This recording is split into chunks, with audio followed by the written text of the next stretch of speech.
Good morning, students. Hope you are doing fine at home. So today we are here to learn about the next lesson in history, which is the earliest societies. Okay.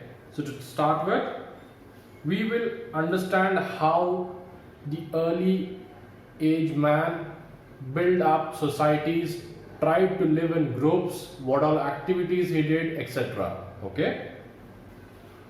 So first we'll understand how things worked. The primitive man is supposed to have evolved from apes. Okay. He learned to walk on two legs and perform various types of works with his arms. He evolved various tools and weapons to use against wild animals and hostile environment. His brain was more developed than those of other animals. He used his brain to improve his living conditions. So this is about the primitive man. Primitive man, this means very age old. Okay. Now, how did he live? Science says he has evolved from the apes. Okay. He started walking on two legs and started doing various activities using his arms, both the hands. Okay. Since his brain was highly developed, he was able to create or make different tools and weapons which he used to guard himself, his society, his family, etc. Okay. Now, the early man did not know how to produce his food. In the primitive age, in the very old age back, man did not know how to produce food. He did not know the art of agriculture. So, he used to wander in groups in search of food and shelter. It was the beginning of the earliest societies. A group generally consisted of a few men and women and children who stayed together for their safety and survival. Man has passed through various stages of development which can be judged from the evolution of his tools and implements. Anthropologists, on the basis of tools and implements, have divided the Stone Age into three stages. So what are those stages? This can be seen over here. The Paleolithic Age, okay, also known as the Old Stone Age. Now we'll discuss something about the Paleolithic Age.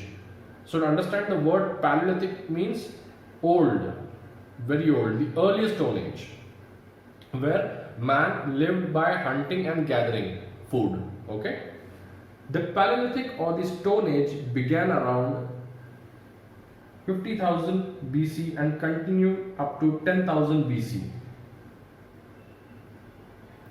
This age refers to the period where the earlier man used to crude tools of stone for himself. He used to make crude tools. Crude tools means raw tools that did not have finishing, the tools that were temporarily made for temporary use.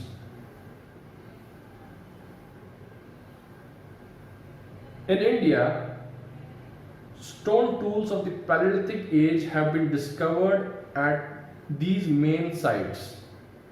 So there are different regions in India wherein we have found such old tools made by the earlier man. Okay.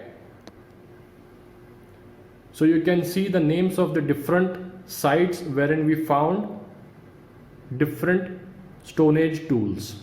So number one is the Sohan Valley, the tributary of Indus River. Second is the Upper Jhelum Valley. Third is Shimla Hills, Sirsa, Bees and Banagangas valleys. Fourth is Nevasa and Pravara valleys, tributaries of the Narmada River. Fifth, Narmada Valley. Sixth, Tapi Valley. Seventh, Godavari Valley.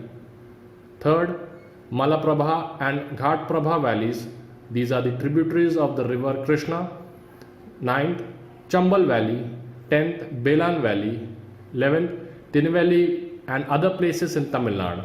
You can see the map of India wherein these location sites have been marked in color brown. Okay. Then we come to the next age, which is also called the Mesolithic or the Middle Stone Age. So the word Meso means middle. Okay. The Mesolithic or the Middle Stone Age, also known as the Microlithic Age, which starts from 10,000 BC and lasts up to 8,000 BC, was a period of transition between the Paleolithic and the Neolithic Age. Okay, so it's a transition. Transition means change. Slowly and steadily, man evolved from ape, then he started using his brain to survive, started getting into groups, making his own societies, protecting them, moving from places to place to collect food, water and shelter. Okay. Now we come to the third age, which is also known as the Neolithic or the New Stone Age. Alright. The Neolithic or the New Stone Age began around 8000 BC. Okay. Now moving further, we will now see the different stages, the life of the primitive man, what kind of tools and weapons he built for himself, what all discoveries he made that helped him to lead a better life. Okay. So first, life of the primitive man. The primitive man lived by hunting and food gathering. As I told you, as you already discussed this, that the earlier man did not know how to produce food. He did not know the art of agriculture. He did not know how to grow a crop. Okay. So in order to live, he hunted for food and he gathered food. Okay. He wandered in search of game and food. He preyed on wild animals and collected edible plants, roots, fruit, berries, etc. from the jungle. So when he felt hungry, he used to search for edible plants. Edible means that can be eaten. The word edible means that can be eaten. Okay. He used stone tools for hunting animals, chopping meat, cutting wood and digging roots and tubers.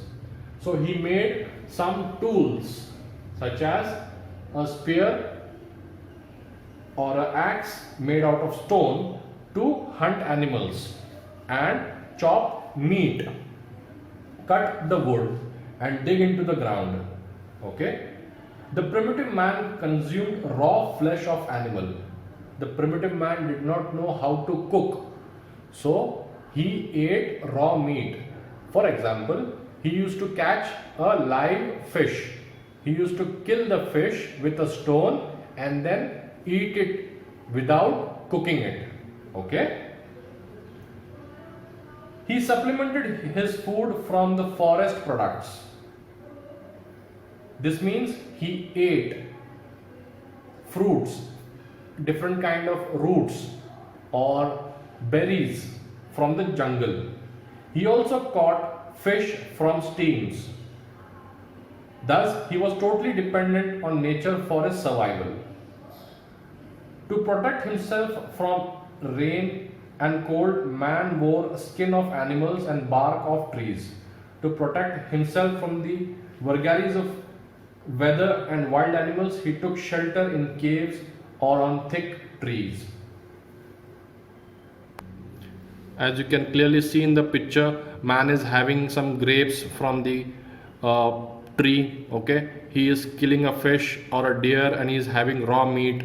Okay, and then he is also sleeping on trees. He is also sleeping in caves. Okay.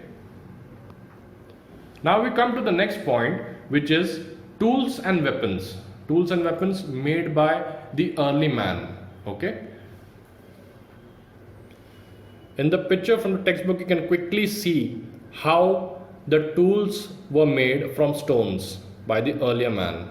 Okay, to your right hand side you can see some different types of spears made from stone. Okay, these have again been very helpful for historians to understand how the earlier man did his various activities of hunting or plowing the ground or killing a wild animal, etc. The primitive man was weaker than ferocious wild animals. So if you see a tiger or a lion coming to you, you will run away, correct? So the primitive man was also weak. So he did not have sharp teeth, claws or horns like other wild animals. Being afraid of them, he lived in groups. He began to make tools and weapons to use against his enemies and to obtain food. He used natural objects like sharp pieces of wood, branches of trees, and stones to kill his enemies. The flint, a steel grey stone, was hard enough to chip off and produce sharp edges. So there's a type of stone which is called a flint. Flint, it's normally a steel grey colored stone, okay, which can be easily used to make different tools or weapons. These Stone Age weapons were made of stones. These weapons included crude axe, spear, knives, hammer and digging tools. These stone weapons and tools served many purposes, including cutting, killing the animal and removing the skin, digging the earth, etc. Such implements have been found along the riverbeds in the Shivalik foothills of the Himalayas, Poonch and Jammu and Deccan Plateau. These stone tools were the only property of the early man. Moving forward, now we come to the very important point, which is also called as the discovery of fire. The discovery of fire has played a vital role in the evolution of humans. Okay. Towards the end of the Paleolithic age, man discovered fire, which brought a revolutionary change in his life. He began using fire to keep himself warm, to get light in his dark cave, to scare away wild animals while he was asleep, and to roast his food. So after discovering the power of fire, man started using fire for different things like lighting his dark cave, scaring away the wild animals, and keeping himself warm and cooking food. Okay. Now we come to the next point, which is the Paleolithic art. So the Paleolithic art means man did not have to go to office or school in the primitive age. So he had developed some interests. The interests of drawing certain things that he saw in nature. In the earlier stages of development, man lived in caves. He started drawing rough figures on the walls and ceilings of the cave. He painted pictures of wild animals in action. These pictures include wild bison, bears, horses, stags, and other animals. Such drawings have been found in the Bhimbetka caves near Bhopal in India. Man carved these figures on his tools also. He made ornaments from bones, ivory, and beautiful stones. These pieces of art depict the custom, rites, and aesthetic sense of early man. So when we look at these different things that the man developed out of his interest, we figure out he was interested in making ornaments from animal bones like ivory. Ivory is the tooth of elephant. Okay. Moving to the next point, religion of the Paleolithic man. The primitive man was exposed to the vagaries of the weather and nature. He was scared of diseases and epidemic. He strongly believed that every object of nature had a spirit, good or bad. Out of fear, he began worshipping nature and appeasing the spirits. Some of the features of the beliefs of the Paleolithic man are as follows. So, he started believing that every force or everything in nature had some or the other spirit, a good spirit or a bad spirit.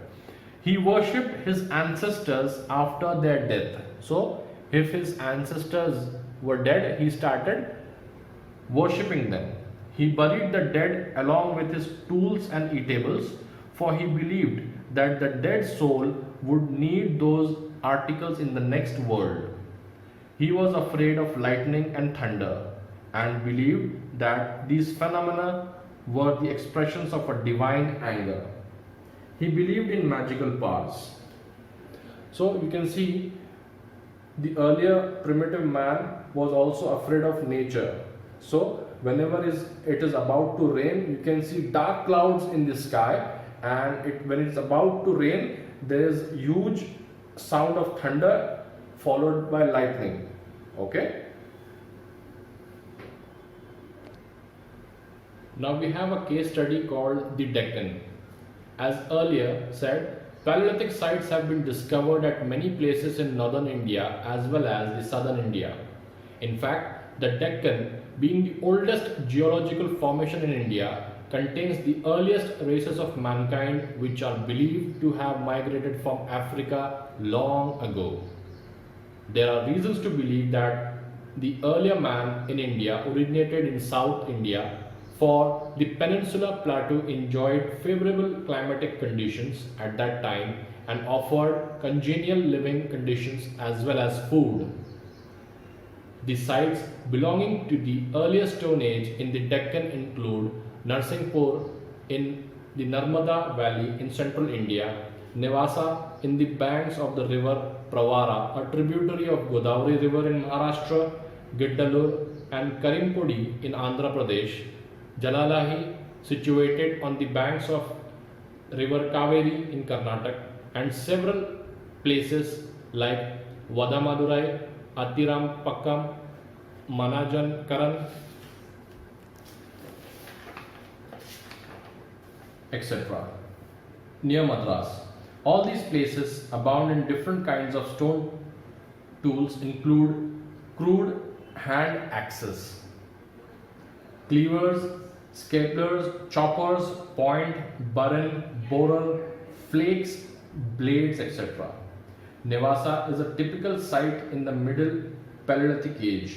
It was a popular habitation of the Paleolithic man. The Upper Paleolithic Age tools became a bit more refined. The major development in this age was the use of bone tool, of which ornamental sticks, fishing harpoons, pointed spears, etc. are worth mentioning. So we have seen in the lower Paleolithic age, when it was just starting, man used only stones to hunt or kill animals. Slowly and steadily, he started using the bones of animals that he killed. Okay. During the Mesolithic age around 8000 BC, great climatic changes occurred throughout the world. As the population was growing and the pressure on local resources increased, groups of people needed to be more mobile. A major change in the period was to develop a technique of weapons that could be thrown. As a result, bow and arrow was introduced. Okay. Other tools became smaller and more refined. These were also known as microliths.